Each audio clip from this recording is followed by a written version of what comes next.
우리 삶에는 축복과 저주라는 두 개의 원리가 작동하고 있습니다. 우리 중에 축복을 받고 싶지 않은 사람은 아무도 없을 것입니다. 우리 모두는 복된 삶, 축복된 삶을 살기 원합니다. 그러나 많은 사람들이 내 삶에 있었던 어떤 저주의 굴레들을 다 벗어나지 못한 채 그저 불행한 인생을 운명으로 여기면서 살아가는 모습을 보게 됩니다.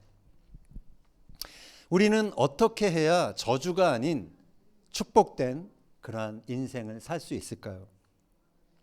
우리가 오늘 본문 말씀을 통해 함께 살펴보며 은혜를 나누고자 합니다. 26절을 다시 한번 보면 내가 오늘 복과 저주를 너희 앞에 둔다라고 말하고 있습니다. 근데 한글 번역에서는 좀 살리지 못한 표현이 있습니다. 히브리 본문을 보면 르에라는 말로, 여기다 쓰진 않았는데 르에라는 말로 시작이 됩니다. 그 르에는 뭐냐면 라아가 보다라는 건데 그것의 명령형입니다. 보라, 주의를 기울여라, 그런 뜻입니다. 축복과 저주는 우리가 좀 그렇게 생각하는 것 같아요. 어떤 한순간에 우리에게 오는 것이다. 그런데 그러한 결과물이 아니라는 것입니다. 우리가 오늘이라는 매일의 순간에 마주칠 수 있는 것이 바로 축복과 저주라는 것입니다. 하나님의 축복뿐만 아니라 하나님은 저주도 우리 앞에 두셨기 때문에 우리는 반드시 주의를 기울여야만 축복된 오늘 하루하루를 만날 수 있는 것입니다. 자, 그러면 과연 축복은 뭐고 저주는 뭘까요? 우리는 무언가 좋은 일이 내게 생기는 것, 그것을 축복이라고 생각합니다. 그리고 무언가 안 좋은 일이 생기면 이거는 저주라고 생각을 합니다. 근데 오늘 본문이 말하는 축복과 저주의 정의는 조금 다릅니다. 이번 주 토라 포션에 나오는 모세의 말을 다시 한번 읽겠습니다. 27절 이하 같이 읽겠습니다.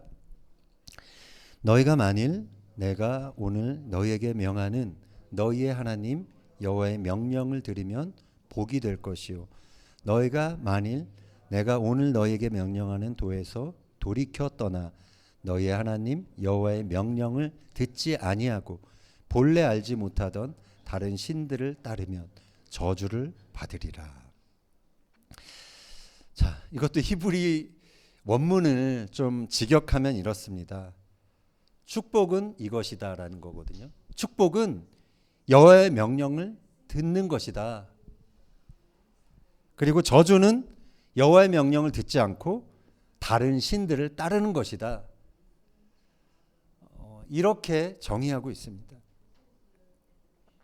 이 말씀에 의하면 축복과 저주는 단지 우리가 어느 순간에 수동적으로 받게 되는 것이 아니라는 것입니다. 우리의 능동적인 선택을 통해서 우리가 축복을 받을지 저주를 받을지 그것이 결정된다는 것입니다. 우리의 삶을 자세히 보면 물론 우리가 노력해서 어떤 결과물을 얻을 수도 있지만 우리의 삶에 작동하는 원리는 축복과 저주라는 메커니즘입니다. 하나님이 복을 주실 때 우리에게 복이 있고 또 하나님이 원하시는 어떤 방향으로 나가지 않았을 때 저주가 따르게 되는 것입니다. 우리는 그 축복과 저주의 그 결과를 이스라엘의 역사를 통해서 너무나 잘 알고 있습니다. 가나안 땅에서 이스라엘 국가의 운명은 결코 군사력이나 경제력에 달려 있었던 것이 아닙니다. 그들의 운명은 하나님의 명령을 따르느냐, 하나님의 명령을 듣지 않고 세상신, 우상들을 섬기느냐, 거기에 따라 국가의 운명이 좌우되었다라는 것입니다. 이것은 우리 개인의 삶에서도 마찬가지입니다. 축복이냐 저주냐 이것은 신명기서에서 계속해서 반복되는 그러한 주제입니다. 모세는 그의 설교를 이렇게 마칩니다. 신명기 30장 19절 읽겠습니다. 내가 오늘 하늘과 땅을 불러 너희에게 증거를 삼노라. 내가 생명과 사망과 복과 저주를 내 앞에 두었은즉 너와 내 자손이 살기 위하여 생명을 택하고. 자, 그럼 조금 앞절인 15절, 30장 15절 보면 축복과 저주가 무엇인지, 무엇과 동일시 되는지를 알 수 있습니다. 15절 읽겠습니다. 보라, 내가 오늘 생명과 복과 사망과 화를 내 앞에 두었나니. 그래서 우리가 앞구절하고 이어보면 축복은 바로 생명과 복입니다. 근데 이게 히브리어를 보면요, 하하임 그리고 하토브. 토브는 선입니다. 그러니까 생명과 선, 그리고 하무트 앤 하라아, 그리고 죽음과 악. 이게 이제 조금 영어나 한글 버전에서는 조금 다른 단어로 표현이 되었지만, 생명이냐 죽음이냐, 선이냐 악이냐. 그래서 축복을 생명과 선, 그리고 저주를 뭐죠? 죽음과 악, 이렇게 동일시하고 있습니다.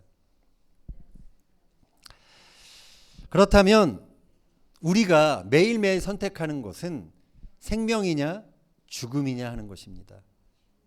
이것이 선이냐 이것이 악이냐, 이 두 사이에서 우리는 매일매일 선택을 한다는 것입니다. 생명과 죽음, 선과 악처럼 극명하게 대비되는 것은 없습니다. 이것은 인류의 시작부터 지금까지 우리가 매일 마주치는 그러한 선택인 것입니다. 우리가 잘 아는 아담의 이야기 한번 잠깐 보겠습니다. 창세기 2장 9절. 여호와 하나님이 그 땅에서 보기에 아름답고 먹기에 좋은 나무가 나게 하시니 동산 가운데에는 생명나무와 선악을 알게 하는 나무도 있더라. 16절이요. 여호와 하나님이 그 사람에게 명하여 이르시되 동산 각종 나무의 열매는 내가 임의로 먹되 선악을 알게 하는 나무의 열매는 먹지 말라. 내가 먹는 날에는 반드시 죽으리라 하시니라. 자, 에덴 동산 중앙에 두 나무가 있었죠. 하나는 생명나무였고 하나는 죽음에 이르게 하는 지식나무였습니다. 최초의 인간 아담은 죽음이 아니라 생명을 선택하라라는 하나님의 명령을 받았습니다. 그러나 결과는 우리가 너무도 잘 알죠. 너무도 그 극명히 대비되는 그 두 가지 앞에서 아담은 죽음에 이르는 나무의 열매를 선택하고 맙니다. 그것은 그 열매가 먹음직도 했고 보암직도 했고 자신을 지혜롭게 할 만큼 탐스러워 보였기 때문입니다. 그렇게 유혹하는 뱀의 말에 그가 귀를 기울였기 때문입니다. 여러분이 만약 그 에덴 동산에 있었다면 이 두 가지 선택에서 어떤 선택을 했을까요? 이 뱀의 유혹, 사단의 유혹은 에덴 동산만이 아니라 지금도 우리가 매일매일 우리의 삶에서 마주치고 있는 실제이자 현실입니다. 많은 사람들이 우리가 악을 선택했을 때 그에 따르는 저주를 알매도 불구하고 죽음의 나무의 열매를 선택하고 맙니다. 왜 그럴까요? 그것은 하나님의 말씀이 그 안에 있지 않기 때문에 그렇습니다. 하나님의 말씀이 없기 때문에 세상 신의 말에 너무도 쉽게 따라가게 된다라는 것이죠. 마음을 빼앗긴다라는 것입니다. 이스라엘 백성들은 자신들이 율법의 조항 하나하나 세세하게 잘 지키고 있기 때문에 당연히 하나님의 축복을 받을 것이다라고 그들은 자신했습니다. 그러나 현실은 그렇지 않았습니다. 그들은 결국 하나님의 저주를 받고 고난을 당하며 가나안 땅에서 이제 다른 여러 나라 열방으로 그렇게 방황하며 떠도는 삶을 살게 되었습니다. 자, 왜 이런 결과를 맞이했을까요? 그것은 그들이 진정으로 하나님의 말씀을 따르지 않고 자신의 임의대로 하나님의 말씀을 적용했기 때문에 그렇습니다. 가나안 땅에 들어가는 이스라엘 백성들에게 하나님께서 원하셨던 것은 한 가지였습니다. 공의를 행하는 것이었습니다. 신명기 이번 주 토라 포션 16장 20절에 이런 표현이 있습니다. 너는 마땅히 공의만을 따르라. 그리하면 내가 살겠고 내 하나님 여호와께서 내게 주신 땅을 차지하리라. 원어로는 ጼ덱, 공의, 이렇게 두 단어가 반복이 되어 있습니다. 그러면서 너는 이 공의를 뒤쫓으라, 그렇게 표현하고 있습니다. 자, 그런데 후대에 가나안 땅에서 이제 이스라엘 백성들이 많은 횟수를 살고 나서 후대에 이사야 선지자가 이스라엘 백성들을 향하여 이렇게 탄식합니다. 이사야 5장 7절 읽겠습니다. 무릇 만군의 여호와의 포도원은 이스라엘 족속이요 그가 기뻐하시는 나무는 유다 사람이라. 그들에게 정의를 바라셨더니 도리어 포악이요 그들에게 공의를 바라셨더니 도리어 부르짖음이었도다. 자, 이 말을 원어로 보면 더 다가옵니다. 그들에게 정의, 히브리어로는 미슈파트입니다. 그런데 그들에게서 보이는 것은 미슈파트가 아니라 미슈파흐, 포악이라는 단어입니다. 그리고 그들에게 ጼ다카, 공의를 바랬는데 하나님 귀에 들리는 것은 ጼ아카입니다. ጼ아카. 비슷한 발음이죠. 그냥 사람들이 괴로워서 부르짖는 그 부르짖음이었다라는 것입니다.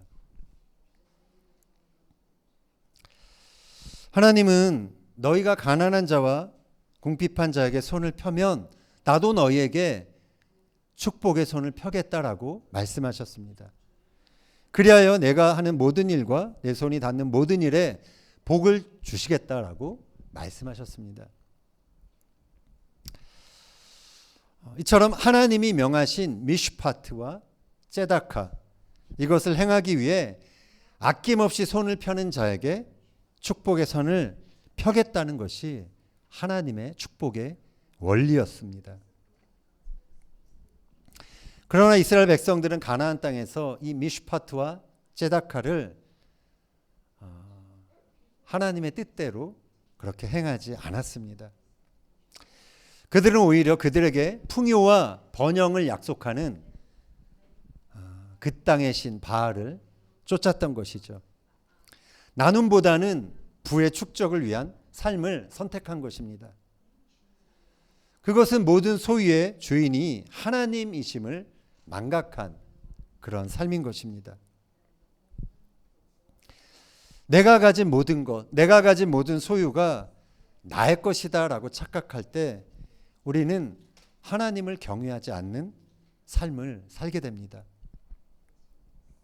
다른 사람들을 돌아보고 그 안에 하나님의 공의가 이루어지는 것을 추구하는 삶이 아니라 나 자신만을 위해 부를 쌓는 그런 삶의 방향으로 가게 된다라는 것입니다. 이스라엘 백성들은 성경에 나타난 이스라엘 백성들의 그러한 죄들이 있습니다.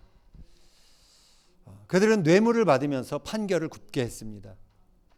판결적인 정의, 미슈파트를 행하지 않은 것입니다. 부자와 고관들은 가난한 이웃들을 돌보지 않고 자기 배만 불렸습니다. 분배적인 정의, 째다카를 행하지 않은 것입니다. 피 흘림과 억울한 부르짖음이 가나안 땅에, 그 약속의 땅에 점점 쌓여갔던 것입니다. 결국 이스라엘은 하나님의 심판을 받을 수밖에 없었던 것입니다. 그래서 멸망을 당하게 된 것입니다. 한마디로 그들은 하나님의 계명, 하나님의 명령, 미슈파트와 째다카라는 그 하나님의 말씀을 놓쳤기 때문에 그러한 저주를 받게 된 것이었습니다. 올바른 판결인 미슈파트가 사라지고 공의로운 나눔인 째다카가 사라진다는 것은 한 사회나 국가의 멸망의 전조라고 할 수 있습니다. 지금 우리 사회는 어떻습니까? 정글과 같은 그러한 시장 경쟁 속에서 살아남아야 한다는 그런 위기감이 오늘 우리들에게, 그리고 특히 젊은 청년 세대들에게 있습니다. 이러한 세대에는 남들을 돌아볼 여유를 좀처럼 갖기 힘들게 됩니다. 우선 내가 살아야 한다. 나와 내 가족이 살아야 한다라는 절박감이 있습니다. 여기에 교회의 위기가 있습니다. 하나님 중심의 신앙생활이 절박한 생존 경쟁 때문에 뒷전으로 밀리게 된다는 것입니다. 내가 좀 더 벌고 좀 더 안정적인 삶을 확보한 뒤에야 그 다음에 신앙이 있다는 것입니다. 이것은 하나님 나라의 위기인 것입니다. 그러나 하나님 중심의 신앙은 6일을 엿새를 일하고 하루를 안식하는 것입니다. 내가 거둔 소득의 10의 1을 하나님께 드리는 것입니다. 물질 만능주의에 빠지지 않고 내가 가진 풍요를 나보다 가난하고 어려운 이웃들에게 나누는 것입니다. 우리는 모두 지금 물질 만능주의에 살고 있습니다. 이 시대에 위험한 것은 나도 모르는 사이에 만몬신앙에 빠져간다는 것입니다. 그러나 우리가 그 부와 돈을 추구할수록 우리는 상대적인 궁핍을 느끼게 됩니다. 그리고 더욱 물질에 매이는 삶을 살게 되는 것입니다. 예수님이 말씀하셨습니다. 마태복음 6장 25절 이하 같이 읽겠습니다. 목숨을 위하여 무엇을 먹을까, 무엇을 마실까, 몸을 위하여 무엇을 입을까 염려하지 말라. 너희는 먼저 그의 나라와 그의 의를 구하라. 그리하면 이 모든 것을 너희에게 더하시리라. 예수님은 제자들에게 먼저 그의 나라와 그의 의를 구하라고 말씀하셨습니다. 여기서 그의 의, 그것은 구약에서 하나님이 원하셨던 공의와 정의, 그것과 다르지 않습니다. 여기서 그의 의는 올바른 판결인 미슈파트와 이웃을 위해 내 것을 나누는 째다카를 의미하는 것입니다. 예수님은 너희가 하나님의 나라와 그의 의를 먼저 구할 때 모든 것을 너희에게 더해 주시겠다라고 약속하셨습니다. 미슈파트와 째다카를 행할 때 모든 것을 더하시고 복을 주시는 것, 그것이 하나님이 정하신 축복의 원리이자 조건인 것입니다. 우리가 이웃을 향해 째다카의 손을 펼 때 하나님께서도 우리를 향하여 축복의 손을 펴시는 것입니다. 그리고 그렇게 사는 하나님의 백성들을 통해 세상은 하나님의 사랑과 공의와 샬롬을 맛보게 되는 것입니다. 그러면서 하나님께 나올 수 있게 되는 것이죠.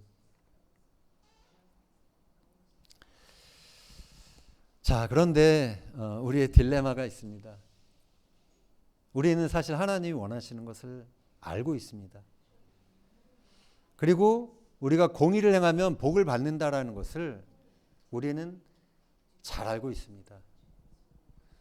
그러나 알면서도 그렇게 행하지 못하는, 그렇게 살지 못하는 이유가 뭘까요?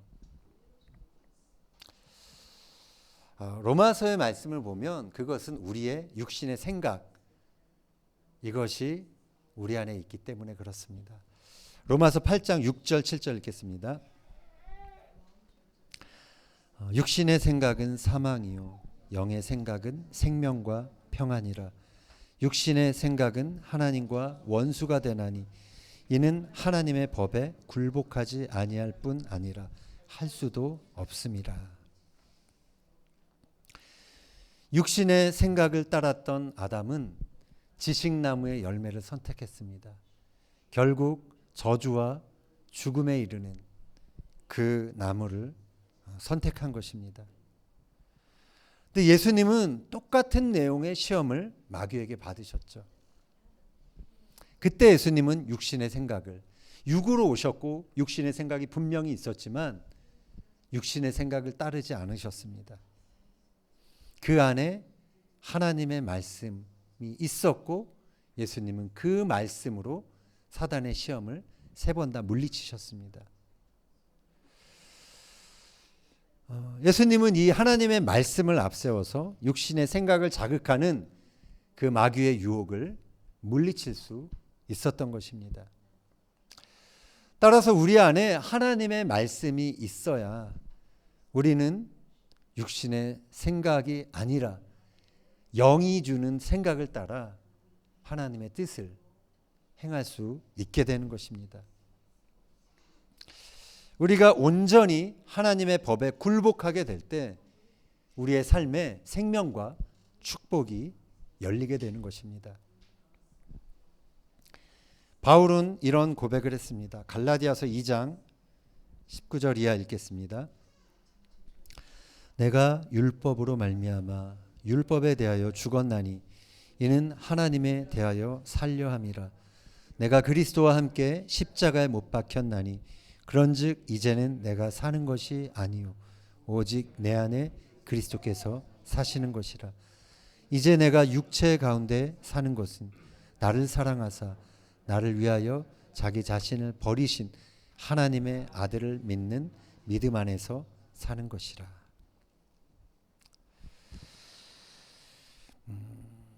바울은 예수님 안에서 구약의 율법을 완성하는 그러한 삶의 비결을 발견했던 사람입니다. 그 비결은 뭐냐면 육신의 생각을, 나 자신을 십자가에 못 박는 것입니다. 이것은 내가 나 자신을 위해서 사는 것이 아니라 그리스도께서 내 안에 사시는 것을 의미합니다. 축복은 나 자신을 위해서 사는 삶이 아니라 그리스도를 위해서 살 때 따라오는 것입니다. 그것이 축복으로 나아가는 유일한 조건인 것입니다. 생명으로 나아가는 유일한 길인 것입니다. 바울이 말합니다. 로마서 8장 1절 2절. 그러므로 이제 그리스도 예수 안에 있는 자에게는 결코 정죄함이 없나니 이는 그리스도 예수 안에 있는 생명의 성령의 법이 죄와 사망의 법에서 너를 해방하였음이라. 아멘. 예수 안에 있는 생명의 법을 따르는 것, 그것이 축복인 것입니다. 반대로 육신의 생각을 따라 죄와 사망의 법에 매이는 것, 그것이 저주인 것입니다. 우리는 이 저주를 끊고 축복의 삶을 살아야 하는 것입니다. 우리가 이 생명의 성령의 법을 따르기 위해서는 먼저 우리 안에 하나님의 말씀이 풍성히 있어야 합니다. 하나님의 말씀, 하나님의 뜻을 날마다 구해야 하는 것입니다. 그리고 성령님이 주시는 그 조명을 따라 그 말씀을 이해하고 우리의 삶에 끊임없이 적용해야 합니다. 내 생각, 내 임의대로 말씀을 적용하는 것이 아니라 성령의 조명을 따라 하나님의 마음을 구하고, 그래서 하루하루를 맞이할 때 우리의 삶은 복된 삶이 되는 것입니다. 축복은 내가 작정 기도하고 간절히 기도하고 기다린다고 오는 것이 아닙니다. 물론 기도 작정하면서 기도해야 하는데 제 말의 의미를 여러분 아실 거예요. 축복은 내가 종교 활동을 잘 하고 열심히 한다고 해서 그냥 자동적으로 따르는 것이 아닙니다. 축복은 매일매일 내 육신의 생각을 십자가에 못 박고 하나님의 말씀에 순종할 때, 하나님이 원하시는 길을 걸어갈 때, 그렇게 걸어가는 자에게 축복은 오는 것입니다. 바라기는 하나님의 말씀을 따름으로 하나님께서 저와 여러분에게 예비하신 그 모든 축복을 다 누릴 수 있는 저와 여러분이 되기를 예수님의 이름으로 축원합니다.